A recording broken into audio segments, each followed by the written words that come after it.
नमस्कार साथियों, स्वागत है आपका विज़न एकेडमी की ऑनलाइन क्लास में। देखिए, रीड के लिए हमारे टॉपिक चल रहे हैं और उसकी क्वेश्चन आंसर सीरीज चल रही है और आज उसी सीरीज़ में हम करने जा रहे हैं इडियम्स एंड फ्रेजेस। ये इडियम्स एंड फ्रेजेस इतने इंपॉर्टेंट हैं कि हर एग्ज़ाम में आते हैं। वैसे तो इडियम्स एंड फ्रेजेस बहुत सारे हैं, जितनी मर्जी याद कर लो कम है, लेकिन कुछ बहुत ही इंपॉर्टेंट मैंने यहाँ डिस्कस किए हैं इस वीडियो में। सारे के सारे जो इडियम्स एंड फ्रेजेस हैं बहुत ही इंपॉर्टेंट हैं और इसके लिए एक वीडियो और डालूंगा आपको, क्योंकि इसमें क्लास लंबी हो जाएगी, इसमें बहुत सारे इडियम्स नहीं डाल पाया हूँ। ठीक है, तो जितने आज डिस्कस करते हैं उनको अच्छे से कर लेना। एक और वीडियो डालूंगा, साथ में इसकी PDF भी आपको दूंगा। तो करते हैं स्टार्ट। फर्स्ट इडियम है हमारा थ्रू थिक एंड थिन। ठीक है, थ्रू थिक एंड थिन। अब देखो, ये तो आपको बताने की ज़रूरत नहीं है कि इडियम्स एंड फ्रेजेस क्या होते हैं। ठीक है, कहावतें, मुहावरे, वाक्यांश, जो वाक्य के छोटे छोटे टुकड़े होते हैं जो कोई अन्य अर्थ देते हैं, कुछ अर्थ देते हैं, उनको इडियम्स एंड फ्रेजेस कहते हैं, जो बोलचाल की भाषा में यूज़ किए जाते हैं। ठीक है, मुहावरे, लोकोक्तियाँ जिनको कह देते हैं। ठीक है, और इडियम्स उनको बोल देते हैं, और फ्रेजेस वाक्यांश होते हैं, छोटे छोटे टुकड़े होते हैं वाक्य के, तो वो कुछ ना कुछ मीनिंग देते हैं। अब देखिए हमारा फर्स्ट जो है, ठीक है, थ्रू थिक एंड थिन। अब थिक एंड थिन, थिक होता है गाढ़ा, थिन होता है पतला, तो अपोजिट सिचुएशन में दोनों। ठीक है, तो इसमें से हम देखेंगे कि दोनों में से अपोजिट सिचुएशन क्या है। Losing weight. अब थिक थिन का तो हमें पता है कि लूजिंग हो जाता है, पतला हो जाना। ठीक है, लेकिन थिक का मोटे के लिए कोई यूज़ नहीं हुआ, तो ये नहीं है। देखो, मैंने जितने भी क्वेश्चन आपको करवाए हैं कैंसिलेशन मेथड से करवाए हैं कि पहले कैंसिल कर दो कि क्या नहीं आएगा, जो बच गया वो आपका आंसर बच जाएगा। ठीक है, गेटिंग टू वीक भी नहीं आएगा क्योंकि इसमें थिक भी तो दिया है ना, तो ये दो ऑप्शन तो आएंगे ही नहीं। नन ऑफ द अबव, और इसमें से good and bad times. Thick और थिन दोनों एक दूसरे के अपोजिट हैं। गुड एंड बैड टाइम्स वैसे भी अगर आप याद करते हो तो थिक एंड थिन याद रखना कि गुड एंड बैड टाइम्स के लिए थिक एंड थिन यूज़ किया जाता है।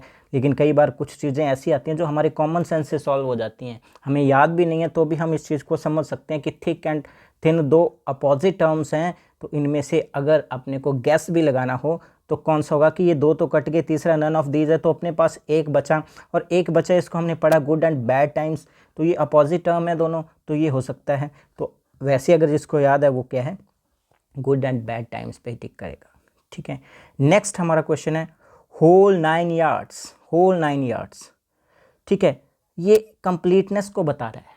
सबसे पहली बात तो ये कंप्लीटनेस को बता रहा है। ठीक है, तो जो इनमें ऑप्शन में अपने आप में कंप्लीट है, होल का मतलब होता है संपूर्ण, कंप्लीट। होल 9 यार्ड्स कंप्लीटनेस को बता रहे हैं, तो इसमें दो वर्ड ऐसे हैं जो कंप्लीटनेस के लिए यूज हुए हैं। ठीक है, एवरीवन इन द रूम मतलब हर एक। नॉट द एंटायर थिंग, तो ये गलत हो जाएगा, बी अपना गलत हो जाएगा, बी एंटायर थिंग को नहीं। ठीक है, all of something, the main issue. अब देखो, होल 9 यार्ड्स तो ह्यूमन बीइंग की बात नहीं हो रही है, तो ये भी नहीं होगा, तो अपने क्या कहेंगे, ऑल ऑफ समथिंग, होल और ऑल। ठीक है, एक जैसा सेंस दे रहे हैं। होल 9 यार्ड्स का मतलब होता है संपूर्ण, अपने आप में पूर्ण। ऑल ऑफ समथिंग, ठीक है, ऑल ऑफ समथिंग, ये याद भी करना है और साथ के साथ आपको ये भी बता रहा हूँ कि किस तरीके से इसको हम कर सकते हैं। अगर आ जाता है और भूल भी जाते हैं, कई बार दिमाग में नहीं आता, तो इसको कैसे सॉल्व कर सकते हैं। ठीक है, ये भी साथ के साथ बता रहा हूँ आपको। तो आपका आंसर क्या आएगा, whole of, all of something. Next है ग्रीन आइड।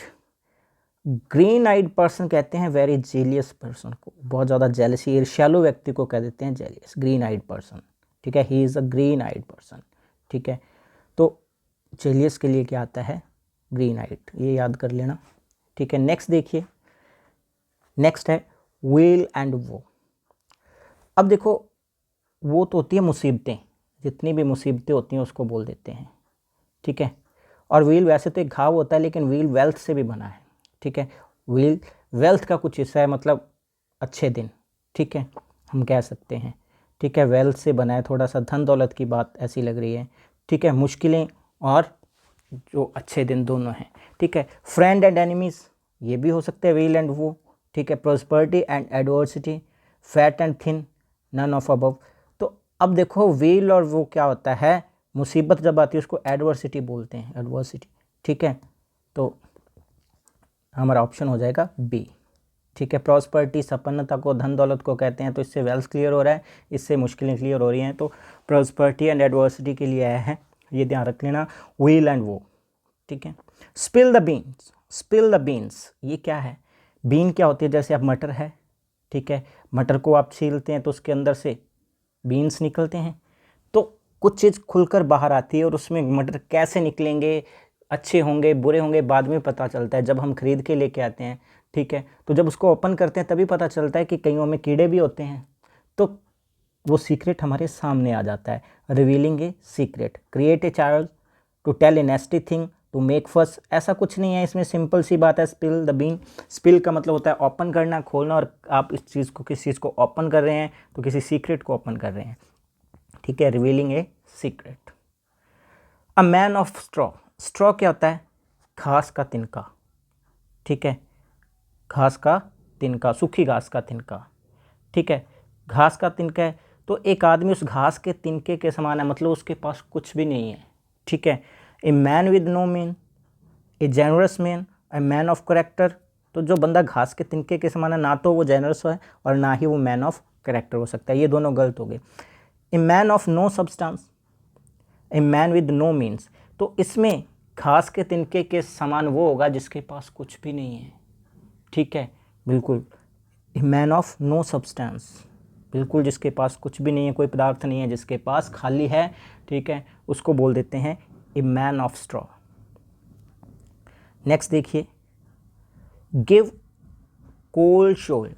अब ये कोल्ड वर्ड है ना, ये उदासीनता को बताता है, कोल्ड ब्लडेड जैसे हो जाता है, ठीक है, कोल्ड ब्लडेड भी आता है, तो उदासीनता को बताता है, किसी चीज़ के प्रति उदासीन हो जाना, ठीक है। तो शिवर नहीं आएगा, कोल्ड मीट नहीं आएगा, किसी को सपोर्ट करना नहीं आएगा, रह क्या गया? इग्नोर, किसी चीज़ के प्रति इग्नोर कर देना, ठीक है। गिव कोल्ड शोल्डर मतलब किसी को सहारा देना या कंधा देना, तो अगर तो सहारा देना है, ठीक है, तो शोल्डर, वार्म शोल्डर क्या होता है? सहारा देना होता है, मतलब किसी की सपोर्ट करना। कोल्ड का मतलब है किसी के प्रति उदासीन हो जाना, यानी कि सपोर्ट के प्रति उदासीन हो जाना, किसी की बात को इग्नोर कर देना, टू इग्नोर, ओके। नेक्स्ट है to ignore, give cold shoulder, to ignore.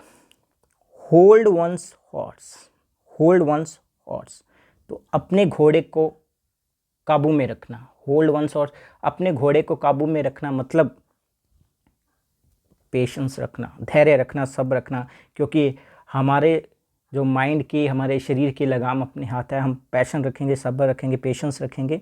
Keep expectation, तो ये तो किसी और से हो सकती हैं, ठीक है। हाई ऑन एनर्जी, ये भी नहीं हो सकता। हैव कंट्रोल हो सकता है और हैव पेशेंस हो सकता है, ठीक है। तो इसमें अप्रोप्रिएट ज़्यादा क्या है? धैर्य रखना, सब्र रखना, कि अपने घोड़े को होल्ड करके रखना, कि जब ज़रूरत होगी तभी चलाना है। घोड़ा मेरे पास है, ऊपर मैं बैठा हूँ, ठीक है, अभी मेरे को ज़रूरत नहीं है, तो मेरे अंदर इतना धैर्य है कि मैं उसको होल्ड करके बैठा हूँ और जब ज़रूरत पड़ेगी उसको छोड़ दूँ। ऐसे नहीं कि ज़रूरत से पहले ही हम क्या करें, ठीक है, अनकंट्रोल हो जाएं। तो हैव पेशेंस आता है, ठीक है, अनकंट्रोल्ड नहीं कह सकते, हैव कंट्रोल नहीं, हैव पेशेंस ज़्यादा आएगा। हॉर्नेट्स नेस्ट, हॉर्नेट क्या होता है? हॉर्नेट होता है एक, जिसको हम हिंदी में बोल देते हैं टांटिया बोल देते हैं बागड़ी में, ठीक है। तो बी टाइप में होता है, ये जो डंक मार जाता है, येलो कलर का होता है, ठीक है। तो वो बहुत ही, कह सकते हैं कि बहुत ही वायलेंट होता है, वो नॉइजी नहीं होता, नॉइजी प्लेस नहीं कह सकते, उसका जो घोंसला है वो नॉइजी नहीं होता, वो भिन भिनाते हैं, ठीक है। A dangerous place, a violent situation, a busy house, तो सी आएगा वायलेंट सिचुएशन, क्योंकि वो आक्रामक हो जाता है एकदम से, जैसे आपके साथ टच हुआ वो आक्रामक हो जाता है, बहुत ही वायलेंट सी सिचुएशन में आ जाता है और आपको डंक मार देता है। तो ऐसी सिचुएशन को क्या देते हैं? एकदम से ही वायलेंट हो जाता है, तो वायलेंट सिचुएशन कहेंगे, ठीक है। तो इतना ज़्यादा डेंजरस प्लेस इसलिए नहीं कहेंगे हम, आप कहोगे सर डेंजरस प्लेस भी तो हो सकता है, कि डंक मारने के उसके डंक मारने से कितना खतरा उत्पन्न होता है। थोड़ी देर के लिए सूझन आती है, हाँ, अगर बिच्छू वगैरह होता तो हम कह सकते थे, ठीक है। हॉर्नेट्स, ठीक है, नेस्ट क्या है? इतना ज़्यादा डेंजरस नहीं है, हो जाना, ठीक है, वो डंक मारेगा तो कुछ समय बाद हम ठीक हो जाएंगे, इसलिए वायलेंट सिचुएशन ज़्यादा अप्रोप्रिएट है, ठीक है। थोड़ा सा सोच के चलना है हमें। नेक्स्ट देखिए, कैपिटॉल, कैपिटॉल का मतलब किसी चीज़ को ख़त्म कर देना, कैप कर देना, बंद कर देना किसी चीज़ को। To cover everything, cap. और अगर आप पेन की सिचुएशन में देखेंगे, पेन मान के चलेंगे, इस पर कैप लगा दो तो कवर कर दो, आप ऐसा मान सकते हो। To cease everything, to finish और टू अकर, तो इसका जो कंप्लीट मीनिंग देगा वो टू फिनिश आएगा, ये ज़्यादा अप्रोप्रिएट है। Like a sitting duck, like a sitting duck, sitting duck क्या होता है, बिल्कुल उसको कुछ नहीं पता चल रहा है, बैठी हुई बतख, उसको कुछ नहीं है, वो इग्नोरेंट है। सिटिंग डक कहते हैं इग्नोरेंट पर्सन को। कैपिटल टू फिनिश करना। With open arms, open arms क्या होता है कि जब आप किसी पर्सन को देखकर अपनी बाहें फैला लेते हैं, मतलब आप उसका वार्मली वेलकम कर रहे हैं, तब यूज़ करते हैं हम विद ओपन आर्म्स। तो क्या हो जाता है, वार्मली, ठीक है, warmly with open arms. Next जो हमारा है वो है by leaps and bounds, by leaps and bounds. Leaps and bounds का मतलब होता है जंप करना, और जब कोई पर्सन लीप एंड बाउंड करके चलता है, बहुत ज़्यादा कूद कर चलता है, तो बहुत फास्ट चलता है, लीप्स एंड बाउंड, ठीक है। आप बाउंड से अबंडेंस मत समझ लेना कि इन अबंडेंस, बहुत अधिक मात्रा में, प्रचुर मात्रा में, ऐसा मत मान लेना। लीप्स एंड बाउंड्स का मतलब क्या होता है, लीप्स एंड बाउंड्स का मतलब होता है वेरी फास्ट, ठीक है। लीप्स एंड बाउंड्स का मतलब वेरी फास्ट, ठीक है, और किसी पर आपका ध्यान नहीं जाएगा। लीप का मतलब उछलना है, और जब कोई उछल कर चलता है तो बहुत फास्ट चलता है। लायंस शेयर, ठीक है, ये क्या होता है, मेजर शेयर, बहुत बड़ा हिस्सा, क्योंकि एक शेर है, एक कोई और जानवर है, तो शेर को खाने के लिए ज़्यादा चाहिए, एक छोटा सा जानवर उसके सामने है, ठीक है, उसको इस तरीके से हम याद कर सकते हैं कि शेर का जो है, ठीक है, वो ज़्यादा खाएगा, उसका हिस्सा ज़्यादा होना चाहिए। देखो किसी जानवर को मार गिराया है कि इधर एक और जानवर है और एक तरफ शेर है, तो शेर ज़्यादा खाएगा, शेर का हिस्सा ज़्यादा होगा, दूसरे जानवर का हिस्सा कम होगा। वो जंगल का राजा है, वो किसी को नहीं देगा अपना हिस्सा, और देगा भी तो बचा खुचा देगा, ठीक है, हम ऐसा कह सकते हैं, ऐसे याद रह सकते हैं। टू क्राई वॉफ, ठीक है, ये होता है to refer to emphasise, to have no result, to give a false alarm. मतलब जैसे भेड़िया, क्राई वॉल्फ कहते हैं ना, भेड़िया आ गया, आपने कहानी सुनी है, वो झूठा ही अलार्म दे देता कि भेड़िया आया, और जिस दिन आया किसी ने विश्वास नहीं किया, तो उससे याद कर सकते हैं कि क्राई वॉल्फ का मतलब है टू गिव फॉल्स अलार्म, कि झूठा ही किसी को कह देना, झूठी चेतावनी देना। आपने भेड़िया वाली कहानी सुनी होगी, तो उससे ही आपको याद रह जाएगा। क्राई वॉल्फ का मतलब यही है कि जो भेड़िया चिल्लाता था, वो झूठा अलार्म देता था, और एक दिन जब सच में आया तो नहीं, कोई नहीं उसकी हेल्प के लिए गया। तो ये है to give a false alarm, clear है, और ये है मेजर शेयर। नेक्स्ट देखिए, lean and mean. Lean and mean का मतलब है, लीन का मतलब क्या होता है, दुबला पतला। मीन का मतलब घटिया भी कह सकते हैं, और मीन मीनिंगफुल, उसका भी एक पार्ट है। तो ये दो सेंस दे रहा है। अब अकेला अविक्ट पर्सन तो नहीं हो सकता, क्योंकि लीन से हम वीक पर्सन भी नहीं कह सकते, मीन घटिया दुष्ट भी नहीं, क्योंकि दो मीनिंग आने चाहिए। देखो अगर मैं मानता हूँ कि ये वीक पर्सन के लिए लीन आ गया, और मीन में घटिया भी होता है, और विक्ट पर्सन के लिए आ गया, तो ये एक ही है ना, तो सी और डी तो गलत हो गए, सी और डी तो आ ही नहीं सकते, क्योंकि ये एक ऑप्शन को ही क्लियर कर रहे हैं। लेकिन इसमें लीन एंड मीन दो ऑप्शन दिए उसने। टू क्रिएट समथिंग, ये भी नहीं आएगा। अब लीन होता है कम, बहुत पतला, ठीक है, और मीनिंगफुल मान लो, और मीनिंगफुल होता है necessary. Using only what is necessary, मतलब जो चीज़ आवश्यक है उसी को यूज़ करना, ठीक है। ये मैं इस तरीके से आपको इसलिए बता रहा हूँ ताकि आपको जब ज़रूरत पड़े तो याद आ जाए, ठीक है। वैसे तो आप रट सकते हैं लीन and mean, using only what is necessary, तो ऐसे याद करने से याद नहीं रहेगा। आपको एक्सप्लेन कर रहा हूँ तो याद रह जाएगा कि मीनिंगफुल से बना है, और मीनिंगफुल नेसेसरी होता है, और लीन बहुत कम पतला होता है, थोड़ा होता है, ठीक है। Using only what is necessary, इस तरीके से याद कर सकते हैं। ऑल द सन्ड्री, ऑल आया है, ऑल आया तो ओनली इसको कंट्राडिक्ट करेगा। ऑल का मतलब सभी होता है, ठीक है, ओनली का मतलब कुछ या थोड़े होता है, तो ये दोनों ऑप्शन नहीं होंगे। और सिलेक्टेड भी कुछ के लिए आता है। अपने को ऑल की बात की ना उसने, ऑल द सन्ड्री, वैसे तो ऑल द सन्ड्री का मतलब सभी को पता होगा लगभग, एवरीवन विदाउट डिस्टिंक्शन, मतलब जितने भी लोग वहाँ हैं, जितने भी हैं, किसी से बिना किसी भेदभाव के। लेकिन फिर भी जिसको ये नहीं पता है, नहीं याद है, उसके लिए ये कि ऑल द सन्ड्री मतलब सभी की बात हो रही है, ओनली द रिच की नहीं हो रही है, तो ऑल के लिए ये गलत हो जाएगा, ओनली द रिच गलत है, ठीक है। ओनली द कॉमन फॉक ये भी गलत है, सिलेक्टेड पीपल भी गलत हो जाएगा, क्योंकि जब उसने ऑल कह दिया है तो एवरीवन विदाउट डिस्टिंक्शन, बिना किसी भेदभाव के सारे, ठीक है। पहले वाले का ए है, इसका ऑप्शन सी है। नेक्स्ट देखिए, he is in the habit of chewing the कड।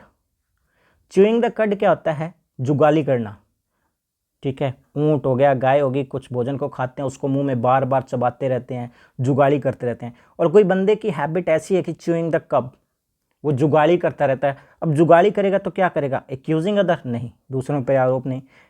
कि crying over the spilled milk, ठीक है, नहीं, गिरे हुए दूध पर रोना। फॉरगेटिंग थिंग्स, चीज़ों को भूल जाना। To muse on, muse on होता है चिंतन करना, किसी चीज़ को बार बार रिपीटिंग वे में सोचते रहना। To think something in repeating way, किसी चीज़ को बार बार सोचते रहना, म्यूज करना, चिंतन करना, उसको कह देते हैं। तो जुगाली करना उसको, कि जब तक उस चीज़ का निष्कर्ष तक नहीं पहुंच जाता तब तक उसके बारे में सोचता रहना। जैसे कोई बैल है, वो किसी चीज़ को खा रहा है तो झाग बना रहा है, मुंह में पूरी तरह से उसका रस निकाल रहा है, ठीक है, तो वो भी बाल की खाल निकाल रहा है, पूरी तरह से उस पर चिंतन कर रहा है। तो क्या आ जाएगा? To muse on. जुगाली करना क्या हो गया? टू म्यूज ऑन, चिंतन करना अच्छे से। तो इससे समझ सकते हैं आप, कड का मतलब जुगाली करना होता है, चुइंग चबाना होता है। तो चुइंग द कड, जुगाली करना। अब देखिए ये क्या है, मैंने 17 तक आपको करवाए हैं, तो सिर्फ फ्रेजेस दिए हुए हैं, उनको सेंटेंसेस में यूज़ नहीं किया होता। फ्रेजेस दिए हैं कि इस फ्रेज़ का क्या मतलब है, इस फ्रेज़ का क्या मतलब है, लेकिन यहाँ उन फ्रेजेस को सेंटेंस में यूज़ किया है। कुछ एग्जांपल ऐसे भी दिए हैं, क्योंकि दोनों तरीके से क्वेश्चन आ सकता है, इसलिए मैंने दोनों तरीके से आपको इस वीडियो में समझा दिए हैं। अब देखिए, जैसे ये सेंटेंस बना हुआ है, वो डार्क कर देगा कि इसका मीनिंग बताइए, इस सेंटेंस के अकॉर्डिंग इसका मीनिंग बताइए। तो he is in the habit of chewing the cud, तो क्या आ जाएगा? To muse on. तो ये क्लियर हो गया आपको। नेक्स्ट देखिए, नेक्स्ट सारे सेंटेंस में यूज किए गए हैं। It will be wise on your part to let the bygones be bygones, ठीक है। अब देखो, लेट बायगॉन्स, बायगॉन्स का मतलब है जो चला गया, बायगॉन्स जो चला गया मतलब पास्ट, ठीक है। Let the bygones be bygones, जो चला गया उसको जाने दो। रेसिस्ट द पास्ट, मतलब पास्ट का विरोध करना। थिंक अबाउट पास्ट, ऐसा हो ही नहीं सकता, जब चला ही गया उस, वो कहता है लेट बायगॉन बी बायगॉन, ठीक है। तो जो हो गया सो हो गया, रिकॉल द पास्ट, पास्ट को याद करना नहीं। जो हो गया सो हो गया मतलब इग्नोर कर दो उसको, जो हो गया सो हो गया, ignore the past, let bygone be bygone, जो हो गया सो हो गया, तो इग्नोर द पास्ट, यही है इसका meaning, ignore the past. Next देखिए, नेक्स्ट है, he was in doldrums after the quarrel with his brother. अपने भाई से झगड़ा करने के बाद वो डोलड्रम में हो जाता है, इन डोलड्रम हो जाता है। इन डोलड्रम क्या है?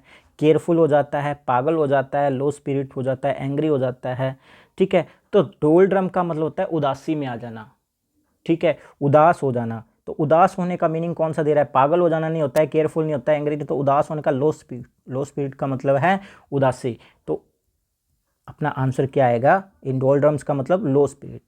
ओके, क्लियर है। देखो तीनों मीनिंग क्लियर नहीं कर रहे हैं। जब उसका भाई से झगड़ा होता है तो क्या वो गुस्सा हो जाता है, क्या केयरफुल हो जाता है, क्या पागल हो जाता है?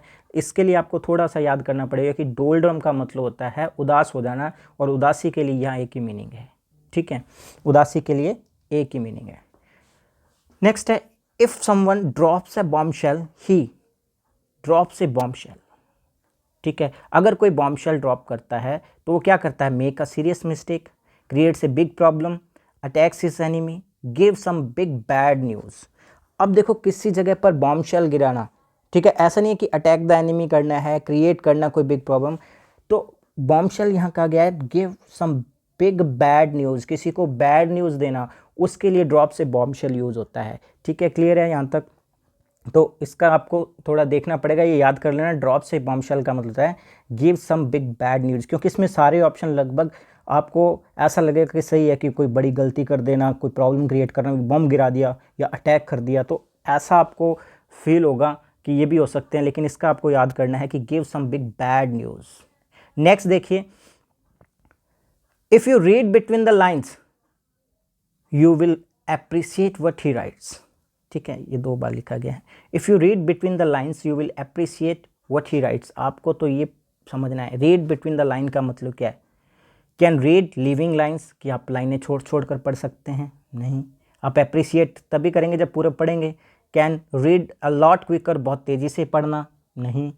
ही knows what he writes and things, ये हो सकता है। Can read and write language, तो राइट की यहाँ बात ही नहीं हुई है, अप्रिशिएट करना है, पढ़ के करना है, तो nose what he writes and things.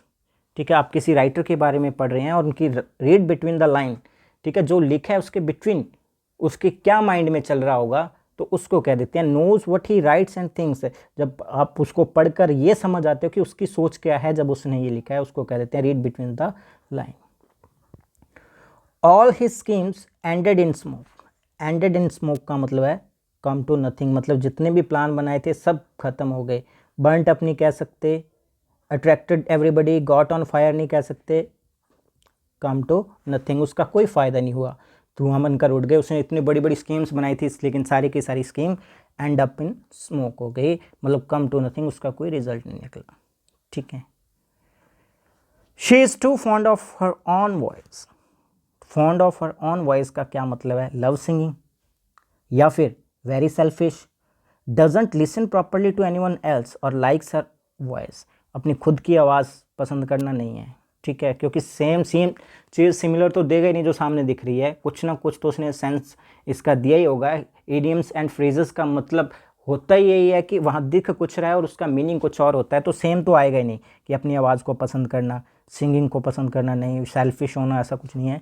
Doesn't listen properly to anyone else, मतलब अपनी आवाज़ सुनने का शौकीन होने का मतलब है, मतलब मैं ही बोलता रहूँ, किसी की ना सुनूँ। ठीक है, किसी और की, जो मेरी बात है पहले मैं अपनी बात रखूँ। तो fond of her own voice मतलब ऐसा पर्सन होता है जो सिर्फ अपनी सुनाता है, अपनी चलाता है। Doesn't listen properly to anyone else, वो किसी और की बात नहीं सुनता है। नेक्स्ट देखिए, लास्ट क्वेश्चन है, nowadays one gets good literary book once in the blue moon. ठीक है, तो once in the blue moon का मतलब होता है बहुत कम। ठीक है, और ऑप्शन क्या दिए हैं? From very renowned publisher, from a famous writer only, at very low cost और रेयरली। और वंस इन ब्लू मून का मतलब क्या होता है? बहुत कम हो जाना, रेयरली बहुत कम किसी चीज़ को देख पाना। तो ऑप्शन आपका डी सही है, रेयरली। तो देखिए, मैंने 25 इडियम एंड फ्रेजेस आपको करवाए हैं, कुछ और इडियम्स एंड फ्रेजेस इंपॉर्टेंट ढूंढकर आपको करवाऊंगा, और लगभग 200 इडियम्स एंड फ्रेजेस की आपको लिस्ट हमारी ऐप पर मिल जाएगी, जो बिल्कुल फ्री है। इस ऐप को आप डाउनलोड करेंगे, इसमें जो वीडियोस हैं, इसमें जो कंटेंट है, सारा बिल्कुल फ्री है। आप देखेंगे एक भी पेड कोर्सेज नहीं है यहाँ पर।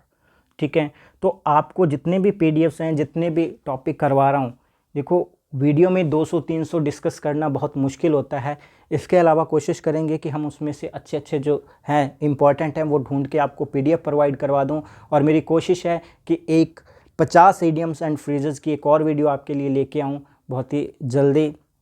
एक बार सारे टॉपिक करने के बाद जल्दी ही देखते हैं, हो सकता है 2-4 दिन में ही प्रोवाइड करवा दी जाए, और लगभग 100 के आसपास आपको इडियम एंड फ्रेजेस इंपॉर्टेंट यहाँ करवा दिए जाएंगे और एक पीडीएफ अपलोड कर दी जाएगी। तो मिलते हैं अपनी नेक्स्ट क्लास में, तब तक के लिए धन्यवाद।